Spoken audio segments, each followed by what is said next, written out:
ನಮಸ್ಕಾರ ಸ್ನೇಹಿತರೆ, ನಾನು ನಿಮ್ಮ ಸರ್ಕಸ್ ಅಂತು. ಇವತ್ತು ನಾನು ನಿಮಗೆ ಒಬ್ಬರನ್ನ ಇಂಟ್ರೊಡ್ಯೂಸ್ ಮಾಡಿಸ್ತಾ ಇದ್ದೀನಿ. ಇವ್ರನ್ನ ಸುಮಾರು ಜನ ನೋಡಿರ್ಬೇಕು, ಲಾಫಿಂಗ್ ಬುದ್ಧ ಅಂತ ಹೇಳ್ತಾರೆ.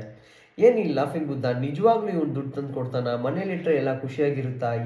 ಏನಿದ್ರದ್ದು ಸಮಾಚಾರ ಅಂತ ಸುಮಾರು ಜನಕ್ಕೆ ಗೊತ್ತಿಲ್ಲ. ಆದರೂ ಇಟ್ಕೊಂಡು ಅದನ್ನು ನಂಬ್ತಾರೆ. ಗುಡ್. ಇದ್ರದ್ದು ನಿಜವಾದ ಸಂಗತಿ ಏನಂದರೆ, ಸಾವಿರಾರು ವರ್ಷಗಳ ಹಿಂದೆ ಚೀನಾದಲ್ಲಿ ಒಬ್ಬ ಬುಡಾಯಿ ಅಂತ ಒಬ್ಬ ಸನ್ಯಾಸಿ ಇರ್ತಾನೆ.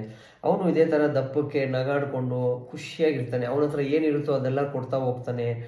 ಆದಷ್ಟು ದಾನಶೀಲತೆ, ಸಂತೋಷ, ಸಂತೃಪ್ತಿ, ಖುಷಿಯಾಗಿರೋದನ್ನು ಪ್ರಾಕ್ಟೀಸ್ ಮಾಡಿ ಮಾಡಿ ಮಾಡಿ ಆ ಮನುಷ್ಯ ತುಂಬ ಫೇಮಸ್ ಆಗಿ ಒಂದಷ್ಟು ವರ್ಷಗಳಾದಮೇಲೆ ವ್ಯಾಪಾರಿಗಳು ಇದನ್ನು ಡಿಸೈನ್ ಮಾಡಿ ಚೀನಾದಲ್ಲಿ ಅದನ್ನು ಫೆಂಗ್ಶೂಯ್ ಮಾರ್ಕೆಟಲ್ಲಿ ತೊಗೊಂಬರ್ತಾರೆ ಸ್ನೇಹಿತರೆ.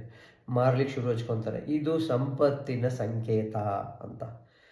ನಿಜವಾದ ಸಂಪತ್ತಿನ ಸಂಕೇತ ಅಂದರೆ ಆ ಬುಡಾಯಿ ಅನ್ನೋ ಒಂದು ಸನ್ಯಾಸಿ ಮಾಡಿರುವಂಥದ್ದು. ಅವನ ಹತ್ರ ಇರೋದೆಲ್ಲ ಕೊಡ್ತಾ ಹೋದನೇ ಹೊರತು, ಕೊಟ್ಟು ಸಂತೋಷ ಸಂತೃಪ್ತಿ ಕಂಡ್ಕೊಂಡೇ ಹೊರತು, ಎಲ್ಲ ಪಡ್ಕೊಂಡು ಇನ್ನೂ ಸೇರಿಸ್ಕೊಬೇಕು ಅಂತ ಅತ್ಯಾಸೆ ಮಾಡಿಕೊಂಡು ಒಂದಷ್ಟು ಬ್ಯಾಗ್ ಬ್ಯಾಲೆನ್ಸ್, ಅಷ್ಟು ಮನೆ, ಆ ಥರ ಹೋಗಿಲ್ಲ ಸ್ನೇಹಿತರೆ.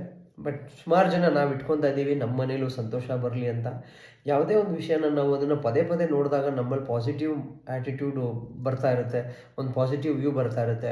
ಅದು ನಮ್ಮ ಕಣ್ಮುಂದೆ ಕಾಣಿಸೋ ಥರ ಇಟ್ಕೊಂಡ್ರೆ ನಾವು ಅದು ನಂಬಿಕೆ ಜಾಸ್ತಿ ಆಗುತ್ತೆ. That's a very ಸೈಕಾಲಜಿಕಲ್ಲು.